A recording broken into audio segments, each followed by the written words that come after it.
patrouilles militaires dans Nouméa et gendarmes envoyés en renfort en Nouvelle-Calédonie. Hier, 4 CRS ont été blessés par des indépendantistes kanaks.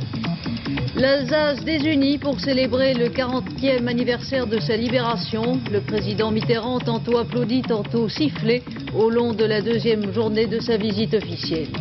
L'instruction civique ressuscite. Les écoliers et les lycéens français vont à nouveau apprendre les principes élémentaires de l'idéal républicain.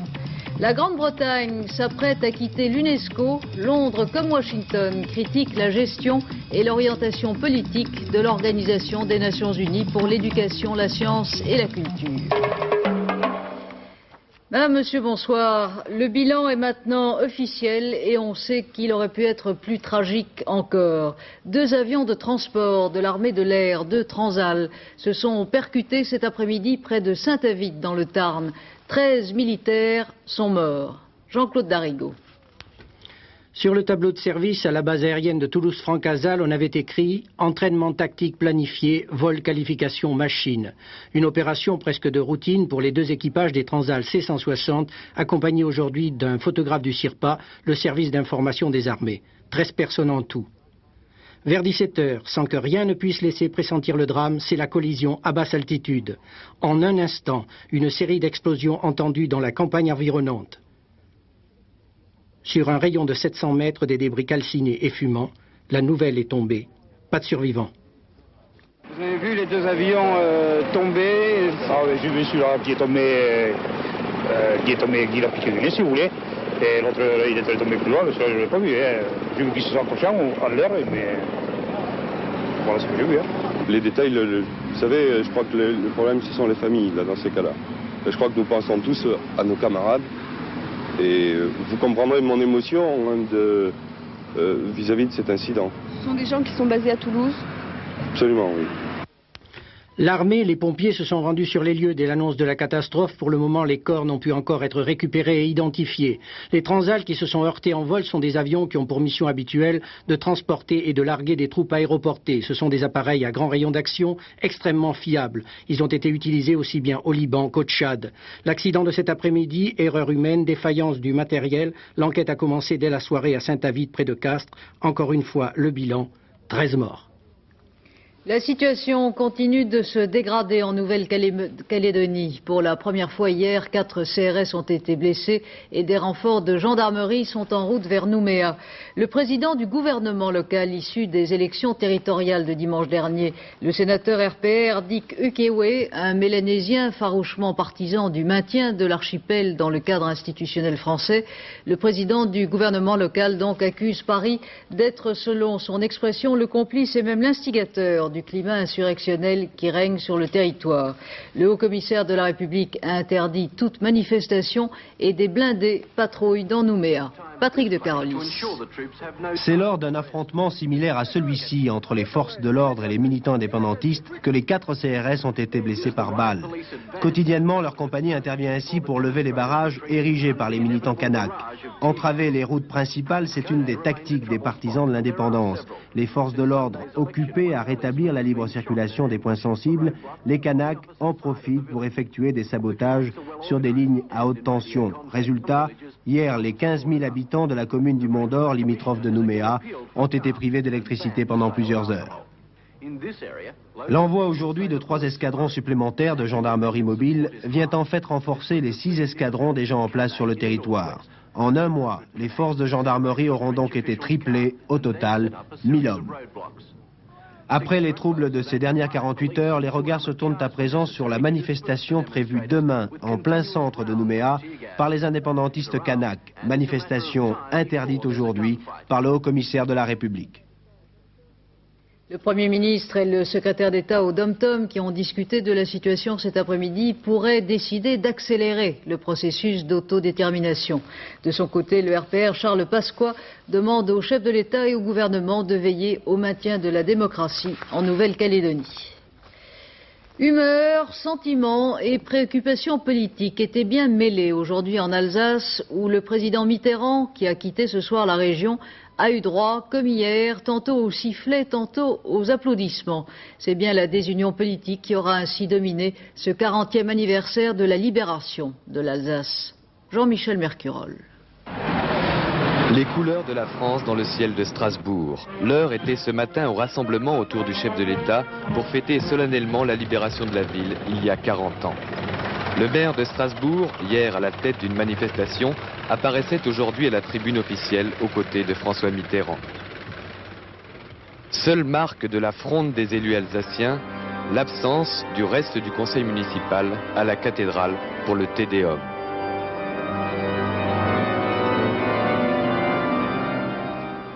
Journée de contraste donc, une fois encore, dans ce voyage alsacien.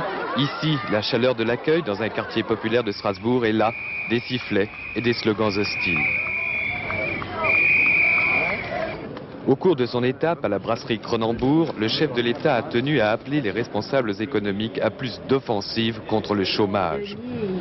Courte visite ensuite à une amie alsacienne, Madeleine, rencontrée il y a 45 ans pendant la drôle de guerre. Parce qu'ensuite, je pourrais plus partir. Au revoir, madame. Et puis ce soir, accueil officiel mais également en bon enfant à Mutzig. Le maire explique qu'il a préféré, lui, le dialogue au silence pour défendre l'Alsace. François Mitterrand, évoquant les controverses que provoque parfois son langage, a voulu rappeler aux Alsaciens qu'il était socialiste. Et comment voulez-vous que je m'en tire? Si je dis pas que je le suis, on le dit, mais c'est un opportuniste, c'est un traître. Et si je le dis que je le suis, on dit, mais c'est un provocateur, un sectaire. Est-ce que vous connaissez une troisième manière de s'exprimer? Bon, ben il en va ainsi de toutes choses. Ni je ne durcis, ni je n'amollis. J'essaie, comme tout être responsable, d'avancer droit devant moi pour que la France soit mieux servie. Alors que s'achève le voyage alsacien du président, on retiendra cette constante dans tous ses discours d'aujourd'hui. Le plus grand mal, c'est le chômage. Il n'y a pas de tâche plus urgente que de l'enrayer. Le rétablissement de l'éducation civique dans l'enseignement devrait concourir à développer notre démocratie. C'est en ces termes que le Premier ministre Laurent Fabius, à l'occasion d'un colloque organisé par le médiateur Robert Fabre au Conseil économique et social à Paris, le Premier ministre donc s'est félicité des mesures annoncées hier par le ministre de l'Éducation nationale. L'instruction civique, dont beaucoup d'entre nous gardent un souvenir ému, l'instruction civique chère à Jean-Pierre Chevènement, sera à nouveau inscrite au programme scolaire à partir de l'an prochain. Dominique Loris. Sans conscience. Oui, dès la rentrée 85 à l'école primaire, 1 heure d'éducation civique par semaine assurée par les instituteurs. D'ici à 1989, cet enseignement sera progressivement introduit dans les collèges et les lycées d'enseignement professionnel. 1 heure par semaine également, à la charge des professeurs d'histoire et de géographie. Sujet abordé, la vie en société, les droits de l'homme, l'organisation politique. Ce retour en force de l'éducation civique disparu en 1975 comporte en fait 2 risques. Celui de retomber dans un enseignement archaïque, à l'exemple de cet ouvrage des années 20, qui d'un style très emphatique exalte les valeurs fondamentales. La France est notre patrie. La France est la terre chérie à laquelle nous attachent les liens étroits qui attachent les enfants à leur père, à leur mère, à leurs aïeux. Autre danger, celui de l'endoctrinement. C'est pour cela que je disais qu'il faudra aussi, sans aucun doute, définir un contenu. C'est-à-dire un certain nombre de grands principes qui, à mes yeux, transcendent et au contraire devraient éviter l'endoctrinement. Il me semble que dans la formation du citoyen, par exemple, un aspect essentiel est la notion de pluralisme. Depuis son arrivée au ministère, Jean-Pierre Chevènement s'est distingué par un style et une philosophie d'éducation, disons quelque peu rétro. Il a mis l'accent sur la discipline, l'élitisme, il annonce le rétablissement du vieux brevet cher à nos parents, et voilà que l'éducation civique est de retour. Alors, politique archaïque, certains disent réactionnaire. élever la formation, élever la qualification. Depuis quand est-ce que ce serait réactionnaire? Je dirais, toute l'histoire de la gauche et de la République, ça a été de mettre en avant les valeurs de la connaissance. Et c'est une perversion de l'esprit, un laxisme bourgeois, à vrai dire, qui depuis quelques années a mis tout sans dessus-dessous. Alors moi, je rétablis les valeurs de la République. Alors, rétro ou moderniste? Le ministre, lui, fait le pari d'une école de la réussite, un pari difficile. Actuellement, plus de 20% des écoliers entrant en 6e sont en situation d'échec. S'il réussit à faire baisser ce chiffre, Jean-Pierre Chevènement aura gagné son pari. Sinon... Avec ou sans instruction civique, en tout cas, la majorité des Français estiment que l'enseignement va mal, selon le sondage que publie ce soir le journal La Croix. Et l'orthographe et la discipline, selon eux, vont encore plus mal. À l'Assemblée nationale, adoption la nuit dernière d'un projet de loi important sur l'enseignement agricole privé, le projet qui régit désormais ses rapports avec l'État et qui a été voté par le Parti socialiste et par l'opposition. Le Parti communiste s'est abstenu. La mobilisation syndicale à l'ordre du jour aujourd'hui des congressistes de Force ouvrière qui ont terminé leurs travaux, à l'ordre du jour aussi, mais pas dans les mêmes termes, du Comité confédéral national de la CGT dont Henri Krasuki a tiré les leçons pour la presse. Laurent Carenzo et Martine Gilles. Comme prévu, ce fut un congrès sans surprise. Pas de surprise quant à la réélection d'André Bergeron, plébiscité. Pas de surprise non plus quant aux thèmes évoqués. Non au plan de rigueur. Non à la baisse du pouvoir d'achat. Seul élément relativement neuf, le ton plus dur.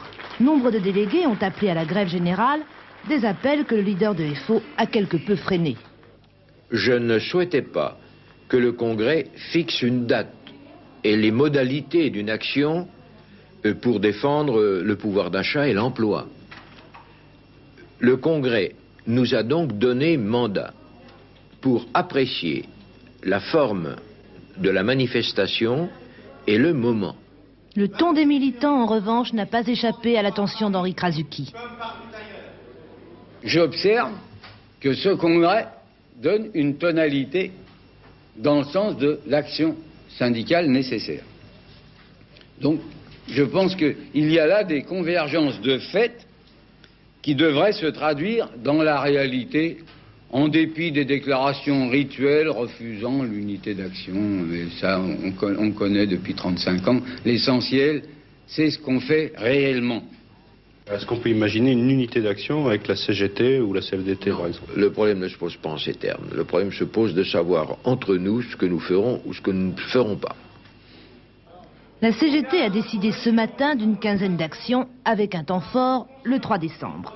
Nul doute qu'après son congrès, Force ouvrière fixera vite la date et les modalités de son action. D'ici là, Henri Krasuki et André Bergeron ont encore le temps de se livrer au petit jeu du « je t'aime, moi non plus ». De son côté, le CNPF se prononce sur la politique salariale dans une circulaire adressée par Yvon Chotard aux fédérations professionnelles. Le patronat demande que le ralentissement de la hausse des salaires soit poursuivi l'an prochain pour combattre l'inflation.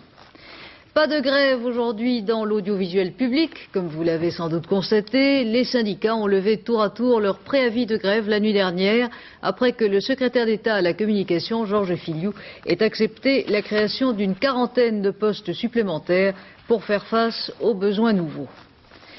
À l'étranger, un grave accident frontalier sur la ligne de démarcation séparant les deux Corées a une nouvelle fois ensanglanté une partition vieille de 30 ans. 3 gardes-frontières nord-coréens et un casque bleu sud-coréen des forces de l'ONU qui surveillent la ligne ont été tués ce matin à Panmunjom. Jean-Marc Ilouz. Voici la zone frontière où se sont produits les incidents. C'est la ligne de démarcation qui, depuis l'armistice de 1953, sépare les deux Corées. Ici, pendant la visite du président Reagan en novembre 1983. Selon le commandement des casques bleus des Nations Unies, c'est pour empêcher un homme de franchir la ligne de démarcation qu'une vingtaine de gardes nord-coréens ont ouvert le feu. Dans l'échange de tirs qui a suivi, 3 gardes frontières nord-coréens et un casque bleu sud-coréen ont été tués. Un soldat américain de l'ONU a également été blessé. Le fugitif passé au sud serait de source américaine un guide soviétique. La frontière est devenue en 31 ans un site touristique pour les propagandistes des deux camps, pro-communistes au nord, pro-occidentaux et Nations Unies au sud. Au total, 1 million d'hommes au face-à-face, dont 40 000 soldats américains côté sud-coréen. Voici à Panmunjom la commission d'armistice qui siège toujours sur la frontière. C'est devant elle que les délégués nord-coréens feront valoir qu'il s'agissait, je cite, d'une provocation américaine et exigeront le rapatriement du touriste qui a franchi la frontière par inadvertance. Fin de citation. L'incident d'aujourd'hui est loin d'être le premier depuis 1953, mais c'est le plus grave depuis 8 ans. On ne semble pas souhaiter, à Washington en tout cas, qu'il compromette le timide dialogue que tentent actuellement de renouer les frères ennemis de Corée. L'Organisation des Nations Unies pour l'éducation, la science et la culture, l'UNESCO, est devenue financièrement incontrôlable et politiquement dangereuse. Telle est l'accusation brandie par la Grande-Bretagne, qui, à la suite des États-Unis, a annoncé son intention de se retirer de l'organisation d'ici la fin de l'an prochain, à moins, disent les Britanniques, que la situation ne s'améliore. La décision britannique, accueillie avec regret à Paris, ajoute encore à la crise que traverse cette organisation dont beaucoup critiquent de plus en plus ouvertement les orientations et le directeur général. Georges Bortelis. Accusé, l'UNESCO, domicilié place Fontenoy à Paris. Chef d'accusation, avoir dépensé beaucoup trop d'argent et n'avoir commencé que tardivement à mettre de l'ordre dans ses finances. Mais ce qu'on murmure aussi, c'est que Amadou Mahtar Mbow, homme politique sénégalais, directeur général de l'UNESCO, serait trop favorable aux pays de l'Est. C'est en tout cas ce qu'on murmure à Washington. Washington qui va presque certainement quitter l'UNESCO à la fin de l'année. Et voici qu'à son tour, le gouvernement de Mme Thatcher menace de s'en aller. La Grande-Bretagne quitte l'UNESCO sans la quitter tout à fait. Je m'explique. Elle a déposé un préavis de 1 an, à l'issue duquel elle reconsidérera sa position. Si l'UNESCO ne s'est pas réformé dans le sens moins de gabegie et moins de politique partisane, alors cette fois Londres quittera, et pour de bon, et sans préavis.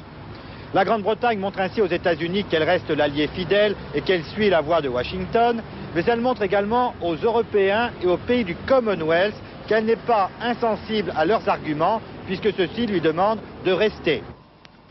Et pour Gisèle Halimi, chargée d'un rapport sur les institutions internationales, un déclin de l'UNESCO, est-ce que ça serait grave? Ce serait très très grave, parce que la France, plus que tout autre pays, a contribué à l'édification d'un ordre international, institutionnel, après la guerre mondiale. Pourquoi? Pour la paix.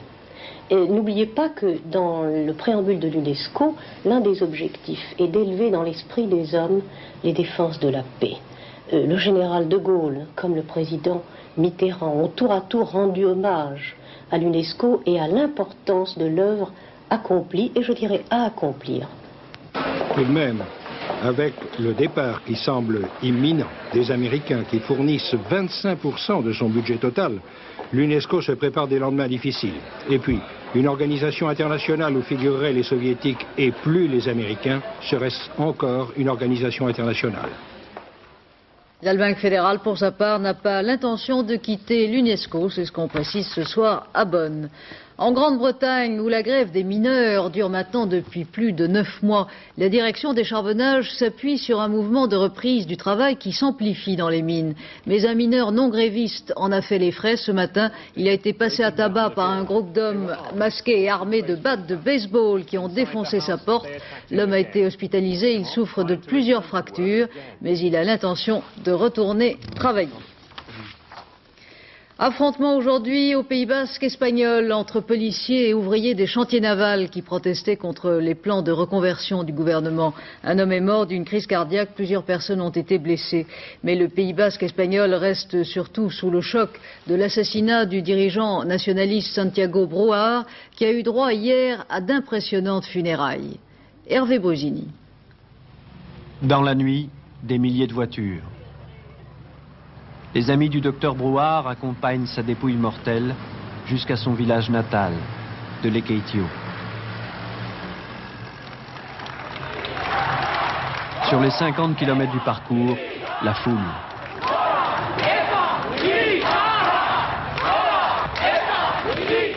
À Guernica, au lieu de l'histoire de ce pays, on entend « Vive Théa militaire »,« Vive l'indépendance »,« Vive Santi Brouard ». L'assassinat du responsable politique a provoqué ici un sursaut du nationalisme basque.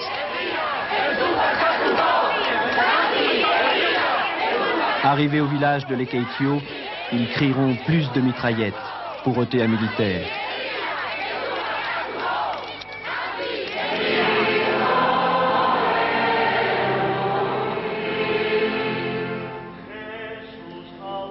Après la messe, la tradition basque, une danse, hommage aux morts.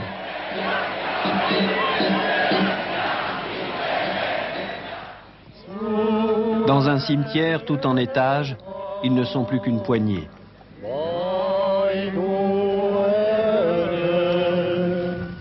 Pendant ce temps, à Madrid, un homme lutte contre la mort. Un général des forces armées espagnoles, victime d'un attentat revendiqué par l'ETA militaire il y a 2 jours. L'ETA a proposé aujourd'hui un cessez-le-feu aux autorités de Madrid. Un cessez-le-feu à condition cependant que les libertés et les droits soient rendus au peuple basque, selon les termes du communiqué diffusé aujourd'hui. Pour la 27e fois d'une longue carrière politique, le ministre italien des Affaires étrangères, Giulio Andreotti, a dû se défendre aujourd'hui à Rome devant le Parlement, dont vous voyez ici la présidente, Madame Nilde Iotti, mêlée à de multiples scandales dénoncés à la fois par le Parti communiste et par l'extrême droite. Le ministre a tenté de blanchir son rôle dans l'affaire des pétroles auquel fut liée dans les années 70 la police fiscale. Cette fois, Giulio Andreotti risque d'être déféré devant la Cour constitutionnelle, ce qui entraînerait bien sûr une nouvelle crise gouvernementale. Arrestation ce matin en Sicile de 2 magistrats et de 2 fonctionnaires de la Cour d'appel de Catane. Ils sont accusés de corruption. Tempête politique sur les crèches parisiennes. Georges Sarr, le président du groupe socialiste au Conseil de Paris, dénonce un texte pourtant ancien qui réglemente le fonctionnement des crèches et il affirme que les enfants de chômeurs en sont ainsi exclus. La mairie de Paris s'en défend. Le dossier, Maryse Manot et Patrick Boité. Question. Ces enfants pourraient-ils bénéficier d'une place dans une crèche parisienne si un de leurs parents perdait son emploi? Non, selon l'élu socialiste Georges Sarr, qui part en guerre contre les conditions d'admission en crèche instituées par la municipalité. Des conditions qui donnent la priorité des places aux enfants dont les parents travaillent, et cela au détriment des chômeurs. Une sélection qui existe dans la pratique depuis plusieurs mois. Seuls les parents qui travaillent ont droit à une place en crèche. Et qu'est-ce qui se passe quand les parents perdent tout à coup leur travail alors que leur enfant est déjà à la crèche? Alors, ils ont entre 3 à 6 mois renouvelables pour essayer de changer de situation. C'est-à-dire? Essayer de retrouver du travail. Rien de scandaleux à cela, déclare-t-on à la mairie de Paris, où l'on se retranche derrière les textes réglementaires. Depuis 1974, un décret donne la priorité des places en crèche aux enfants dont les parents travaillent. Rien n'est prévu pour les enfants de chômeurs. La prise en compte par la ville de ces cas spécifiques dans le cadre de la loi de décentralisation est donc un plus par rapport aux dispositions déjà existantes. Si nous avons inclus le problème des chômeurs, ça n'est pas du tout dans un esprit restrictif, mais au contraire, dans un esprit d'ouverture, car si on n'avait rien dit, le texte du décret de 1974 serait appliqué et les chômeurs auraient été, ce qui eût été scandaleux, exclus. Pour le ministre des Affaires sociales, Georgina Dufoy, le nombre limité des places de crèche est un vrai problème en France. Ce n'est pas pour autant, dit-elle, qu'une sélection soit obligatoire. Car, selon le ministre, chômer, ce n'est pas être inactif. La recherche d'un emploi ou même d'une formation exige énormément de temps de la part du chômeur. Toute son énergie, tout ce qu'il a de meilleur est précisément engagé dans cette lutte pour trouver un emploi ou pour faire de la formation professionnelle dans d'autres cas.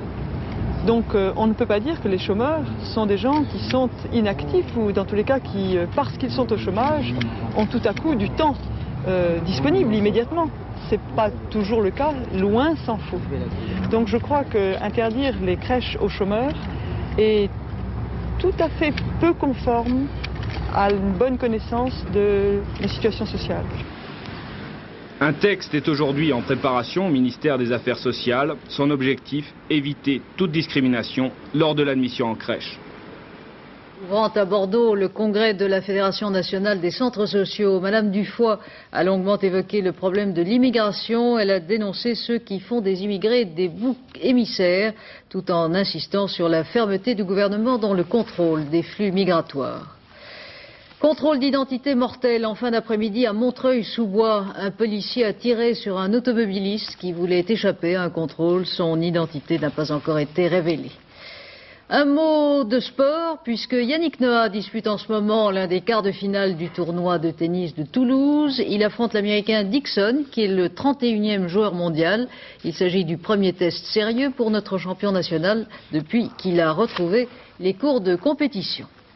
Les pronostics de Pierre Edbresse pour le tiercé de demain à Vincennes, le 8, le 6, le 17, le 14, le 19, le 20, le 3 et le 9. Si vous aimez les chevaux et les œuvres d'art, et si depuis hier vous êtes passé à Paris, place de la Concorde, vous avez sûrement vu que les superbes chevaux de Marly ont retrouvé leur socle. Mais il faut un œil autrement averti pour découvrir qu'il s'agit maintenant des copies qui ont remplacé des sculptures mises à mal par le temps et par la pollution. Des sculptures que l'on pourra admirer à nouveau, mais dans un autre cadre. Pierre Champetier. Un savant mélange de ciment, de résine et de sable de Seine. Un peu de poudre de Carrare. Une pincée de quartz du Finistère. Un soupçon de bleu des Pyrénées. Versé dans un moule, laissé sécher une semaine. Et voilà, bon pour le service, un nouveau cheval de Marly, tout beau tout neuf, indestructible, inaltérable, insensible à la pluie, au vent, au gaz d'échappement.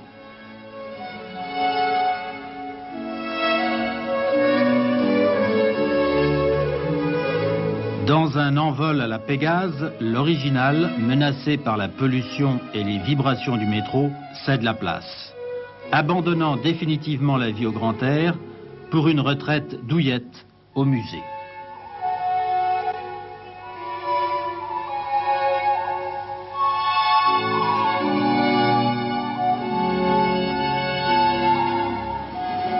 Le moulage qui lui succède est si parfaitement ressemblant que l'auteur lui-même en est troublé.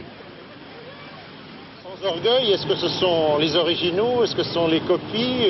Où sont les originaux? A-t-on fait des copies?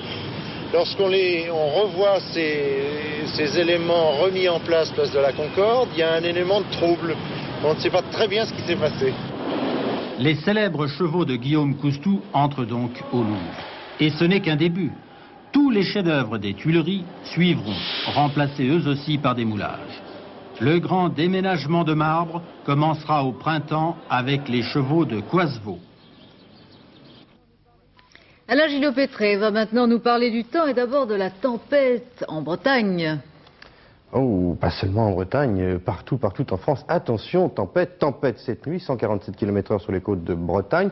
Tempête la nuit qui vient, là, une tempête va balayer le pays d'ouest en est et une autre demain soir d'ouest en est aussi. C'est un flux terrifiant d'ouest qui est installé au-dessus de nos têtes. Regardez la photo satellite, on la voit. Voici la deuxième, la première elle est déjà partie, on n'a même pas le temps de les suivre. Voici donc la deuxième tempête qui a commencé à intéresser l'ouest du pays tout à l'heure, qui va le traverser cette nuit avec des vents qui vont souvent dépasser 100 km/h, y compris à l'intérieur. Sachez que cette tempête elle-même se déplace elle-même à 100 km/h, poussée en altitude par des vents qui font 185 km/h. Et la suivante, qu'on ne voit pas, eh bien, elle sera ici demain soir pour de nouveau intéresser le pays dimanche. Soyez très prudents si vous êtes sur les routes, le vent sera très fort cette nuit. Regardez la carte de demain.